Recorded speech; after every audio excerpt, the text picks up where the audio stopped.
guys, quick note before we jump into the video. I filmed this whole thing without knowing that my camera was super out of focus. But I'd already filmed the whole thing and it's a little bit of a longer video, so I just didn't have it in me to refilm it. So I'm so sorry. The whole thing is out of focus. So yeah. Hi friends, welcome back to my channel, or if you are new, welcome. My name is Whitney. And I am on a weight loss journey that I've been documenting here on YouTube after having the vertical sleeve gastrectomy, or VSG surgery. That's also known as the gastric sleeve. It is a type of weight loss surgery, in October of 2020.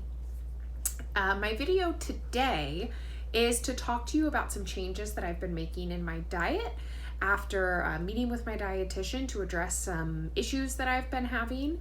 I am just shy of 9 months post-op from my VSG surgery. And if you watched my last bi-weekly check-in, I talked about this, the fact that I had been experiencing some, lethargy, just general tiredness. I was having trouble concentrating.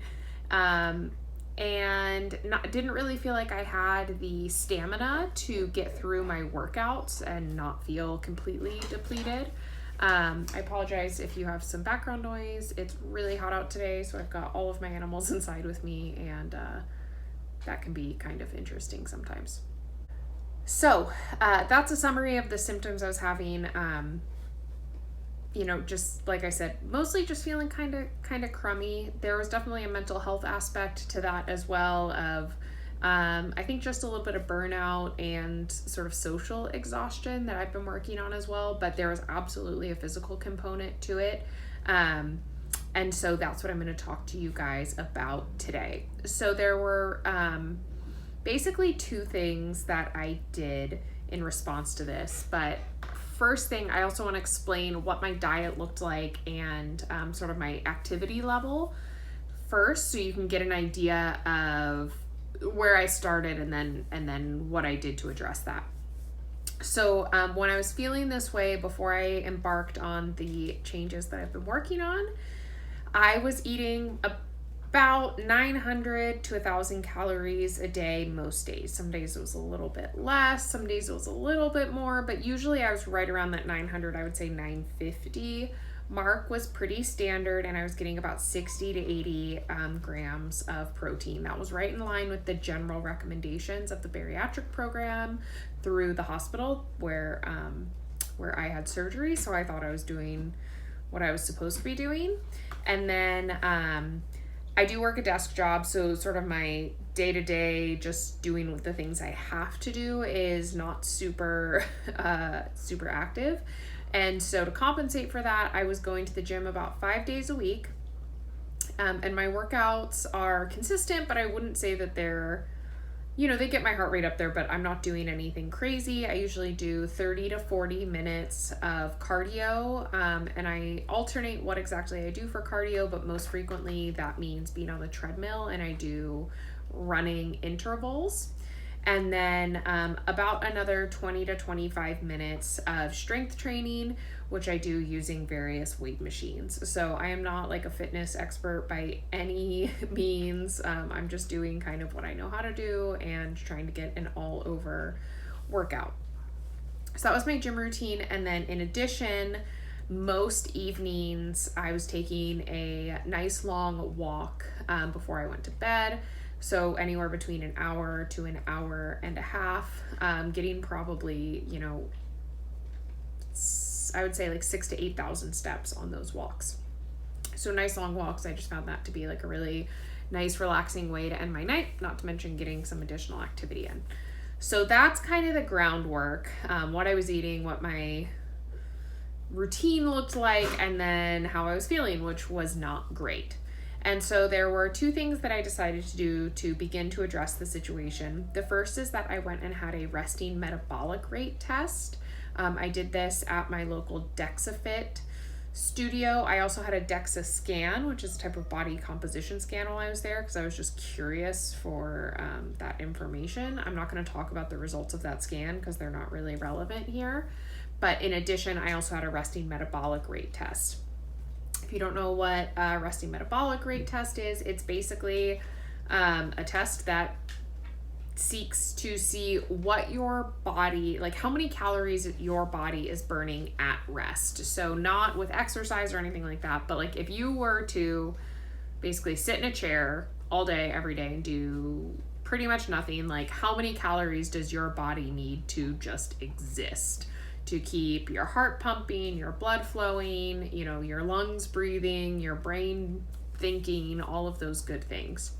And the way that at least the test I had did that was you sat in a chair and you wore this mask thing that measured the CO2 and oxygen that you expel.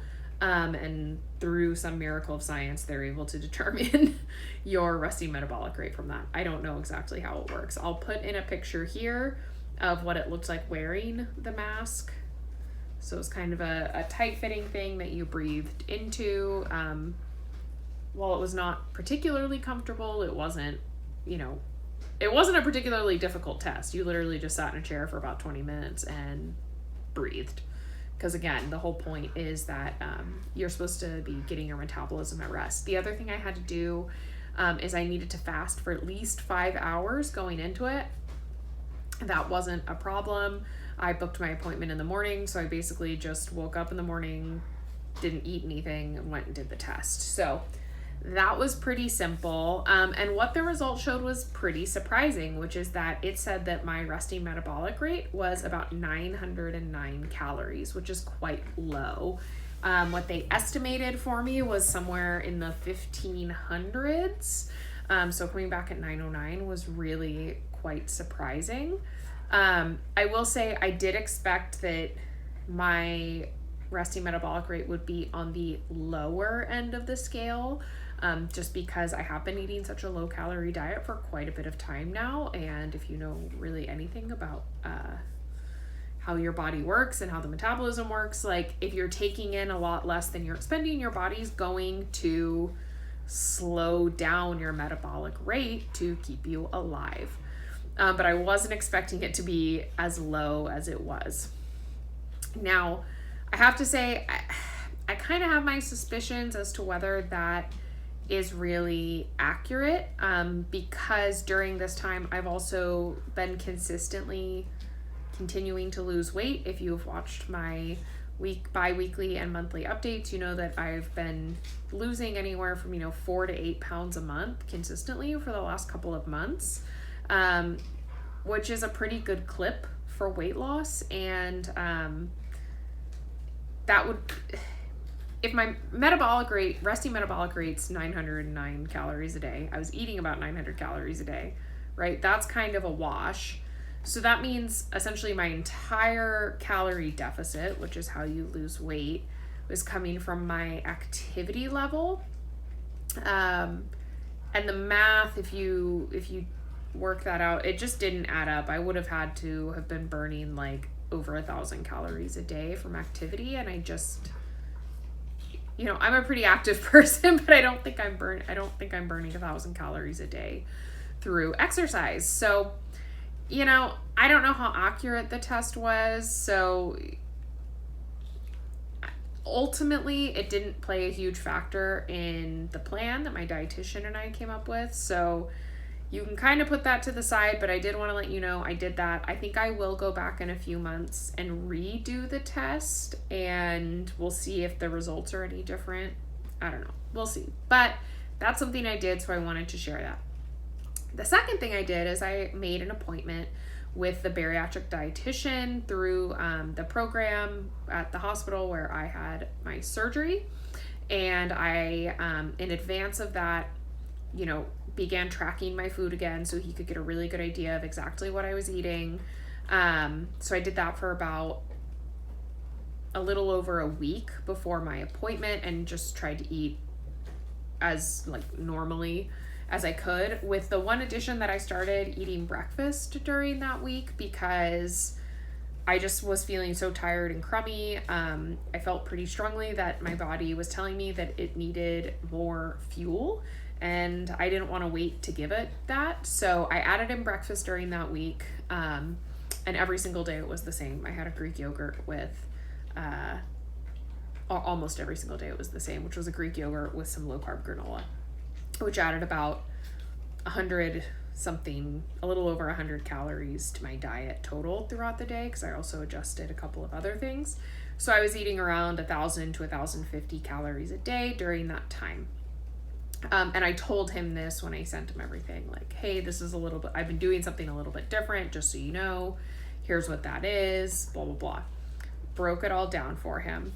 And something really interesting happened during that week, which is I dropped about 5 pounds in about 6 days during that week that I was eating a little bit more than I had been. So I thought that was super interesting. Of course, let the dietitian know that as well. And again, that suggests to me that that RMR test wasn't quite right. But so that happened, met with the dietitian, and he basically had 3 suggestions for me. The first is that he agreed I probably needed to eat a little bit more to sustain my level of activity. So that's more calories, and then more specifically, more protein to help fuel those workouts and muscle recovery and all of those things, and more carbs, and specifically more, I apologize for my cat, specifically more carbs in the morning right after I work out. So one of the things I was experiencing specifically on days when I felt really bad is that after I would work out, I would be just completely dead tired. Like I could sit down and fall asleep, which is very unlike me. And even if I would have like a snack or something, that wouldn't completely do it. It wouldn't be really until I had lunch, which for me is typically a protein shake, about an hour after lunch that I would feel better. And what he said is that it was probably doing those cardio intervals in the morning was just really depleting my glycogen stores, and that my blood sugar was just tanking after that. And because I wasn't really giving it anything to recuperate until I had lunch, when I had that nice hit of protein and calories, because again, at the time I wasn't eating breakfast, that my body just wasn't recovering, and that was why I felt so crummy. So he suggested eating more carbs, specifically in the morning after I work out. So I had already at this point incorporated breakfast into my routine. He was like, Greek yogurt with the low carb granola looks great, but I would add like some fruit or something like that to it, because that's going to give your body that quick hit of energy to get your blood sugar back up and keep you a little bit more stable. So I thought that was interesting. You know, I know in the weight loss community in general and weight loss surgery community specifically, there's a big fear of carbs. And, you know, like keto's a really big thing, and that's fine. This is not an anti-keto or pro-keto or advocating any particular way of eating diatribe at all. What he explained to me is that in my circumstance, I did have some carbs in my diet, but it was pretty low, but not low enough to be like a ketogenic diet. And so my body wasn't completely switched over to running on ketones and fueling itself through fat the way you do on a ketogenic diet. But then I also wasn't eating enough carbs to be really fueling the level of activity that I had. And so I was in this kind of no man's land in between. And he's like, you're gonna feel kind of crappy if that's what's happening, where you're very active, but you're not fully ketogenic, where your body is just like running on fats and fueling itself that way with ketones. But you're not giving it enough carbs to keep yourself stable and keep your glycogen stores, you know, sufficient to fuel that level of activity. So all of these things taken together, we put together a plan for me to do what is known as a reverse diet, which is basically slowly increasing your calories in fairly small increments to help you get up to a higher caloric level, but without gaining weight. So your body slowly adjusts to having a little bit more calories at a time, and that's how you do it. So I'm a couple weeks into that. I stuck with eating, right around 1,000 to 1,050, and then around 1,100 to 1,150. And then just starting this week, I'll be more in like 1,150 to 1,200 range. So slowly amping up with the goal of eventually getting me to about 1,300 calories a day. So that's the plan. I can tell you so far, I haven't gained any weight since I started doing this. And I think that's important to share because, I know in the weight loss surgery community, there's a big fear of eating more. We have this idea that we're going to eat very small portions, very low calories forever. And while I think there's some truth to that as compared to had we not had weight loss surgery, right? We are eating less. For most of us, I don't think we're going to be eating 800 calories for the rest of our lives. And particularly if you're very active, like that's just not sustainable. And that goes to the conversation I had with my dietitian when I sat down with him, which was what my goals were. He asked me, what's your goal here? And of course I wanted to feel better, but it wasn't just about that. It was, I want to feel better, and ultimately I want to have a lifestyle that is sustainable. I did not have weight loss surgery so that I could lose all this weight, but then in the process completely tank my metabolic rate and feel like crap all the time. Like that's not sustainable for me. And so I'm at this point where I would rather slow down my weight loss. I don't think I'm done losing. I would like to lose some more weight, but I would rather slow down my weight loss and have an eating plan that is sustainable for my lifestyle, both in terms of feeling satisfied. I don't think I didn't mention this earlier, and I probably should have, but I was also struggling with feeling hungry. I was much hungrier, and I didn't know how really to respond to that. And so I don't want to feel hungry all the time, right? That's a recipe for disaster. And so to have an eating plan that allows me to eat so that I feel satisfied, and good nutritious foods, not junk, but eat so that I feel satisfied, so that I feel good. I'm not tired all the time. I'm able to focus and do all of those things, and so that I'm able to work out and be active to maintain and increase my level of fitness, which is good for your health over the long term in addition to the weight loss benefits. That's what I want. That is much more important to me than losing the rest of the weight I have to lose very quickly. I've lost a lot of weight so far.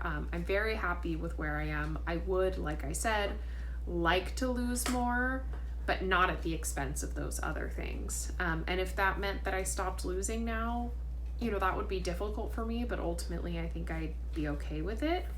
The good news is it doesn't look like that's the case. I mean, the very first week I started on this reverse diet, slowly increasing my calories, I actually lost a bunch of weight, and in a way that is very unusual for me, and at a time of the month that's very unusual for me. My body tends to lose weight pretty cyclically throughout the month around my period, and this big drop in weight was not typical. It was not at the time of the month that I usually lose weight, and it didn't come off and then gain back. I sort of lost that, and I've been holding steady for a little bit since then, almost 2 weeks since that started happening. So, I think the proof is in the pudding. I certainly feel better. I'm not to 100% yet. I've been taking it a little bit easier as far as working out goes. I do still go to the gym, but it's probably more like 4 days a week. And I'm not pushing it because I don't want to feel crummy. So that's where I've been. I will continue to update you during my regular weekly and bi-weekly and monthly updates that I post on how my reverse diet's going, how I'm feeling, and all of that. But it was a lot of information, so I thought it made sense to just kind of put it in one spot. That's what this video is, and I will have a bi-weekly, or I guess it will be tri-weekly update for you next week. It'll cover 3 weeks, and it will also be my 9-month update. The calendar fell a little funny this month, and so rather than trying to do a a bi-weekly update this week and then doing my 9-month update next week, I decided to just make this little update on my reverse diet situation, and then we'll have a regular monthly update for you next week. So as always, thank you all for watching. If you have any questions, whether it's about the reverse diet, VSG, whatever, please do feel free to drop those down in the comments. I read every comment, I respond to every comment. Sometimes it takes me a few days, but I do look at all of them and respond to all of them. I love hearing your comments. If you want to see more of what I am eating, please feel free to find me on Instagram. I always tag my Instagram handle in the description box below. I've recently started posting a lot more of what I eat. Not every single day, but most days I post a compilation of what I ate that day, along with the calories and a snapshot of the macros. Over there, if you want to sort of get an idea of what this actually looks like for me, you can find that there. And yeah, as always, thank you for watching, and I will see you next time. Bye.